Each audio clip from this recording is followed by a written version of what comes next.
À medida que a gente vai vivendo esse nível de direcionamento simples, às vezes é algo que de repente você não para pensar assim, é o Espírito Santo. Mas vamos falar sério, você falou mal de alguém, algo está te incomodando depois, não deveria ter agido isso. Você acha que o diabo está querendo que você se arrependa de algo errado? Você está lá cheio de razão, tentando provar que não, que você fez certo, que você está certo, mas aquilo ainda continua te incomodando. Agora você imagina se a gente leva isso em conta? João escreve e diz, vós tendes a unção do santo, e todos tendes conhecimento. Não tendes necessidade de que ninguém vos ensine coisa alguma, porque a unção do santo que está em vós é verdadeira, vos ensina todas as coisas.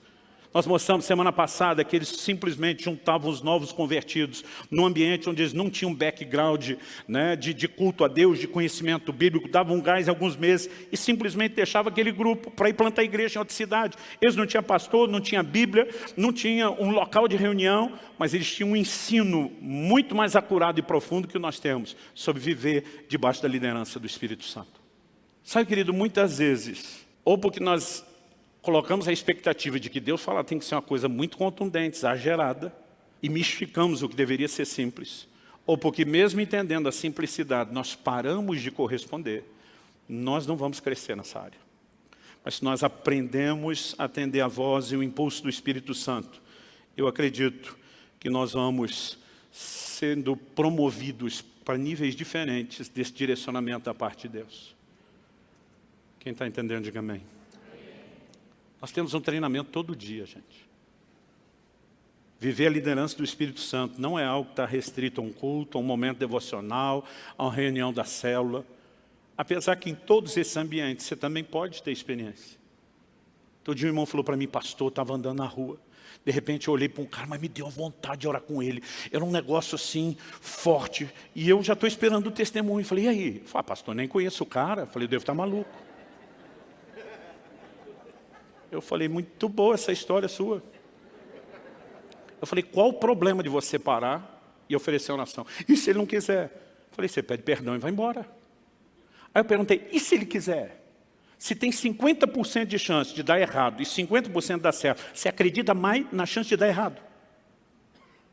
Eu falei, a única forma de você descobrir se esses impulsos têm algo de Deus ou não, é checando. Até porque, gente, o profético às vezes tem algo muito subjetivo.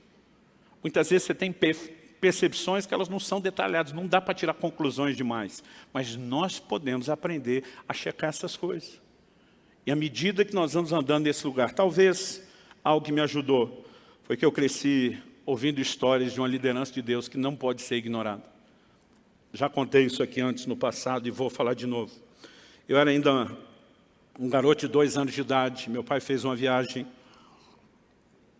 a trabalho para o Nordeste, mas iria de carro, resolveu levar a família, ele assumiu as despesas da família, as deles eram cobertas pela empresa, e nós estamos viajando numa V-Maguete. Até eu tenho dificuldade de lembrar o que era esse carro. Um dia desse precisei olhar na internet, mas eu lembro que era uma V-Maguete. Naquela época não tinha vidro eletrônico, não tinha ar-condicionado, então se o barulho do vento do vidro aberto incomodava, você abria um tal de catavento, vocês lembram disso? Ou quebra-vento, né, do lado.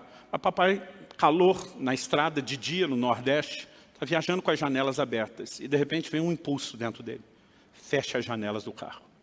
Algo que não faz o menor sentido você fazer. Viajando no dia, num sol quente, né, no verão do Nordeste, sem ar-condicionado. Mas aquilo foi tão forte. Fecha as janelas do carro.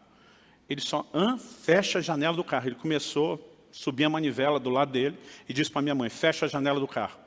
Ela disse, por quê? Não sei, fecha agora. E os dois começaram a fechar. Foi tempo de fechar. Meu pai atropelou uma nuvem de abelhas africanas. E aquilo foi tão intenso que depois precisou parar, ajuda, limpar vidro. E um policial rodoviário, se não me engano, foi quem disse para ele, falou, se as janelas estivessem abertas e essas abelhas entrassem, vocês dois como adultos poderiam ter sobrevivido, mas as crianças, na qual eu estava incluso, Paulo, meu irmão mais novo, caçula, minha mãe ainda estava grávida dele, né? Eles falaram assim, as crianças não teriam sobrevivido.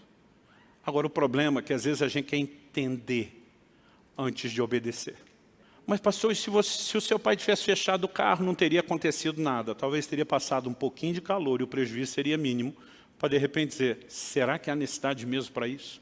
Mas a pergunta é, por que não dar crédito e não corresponder?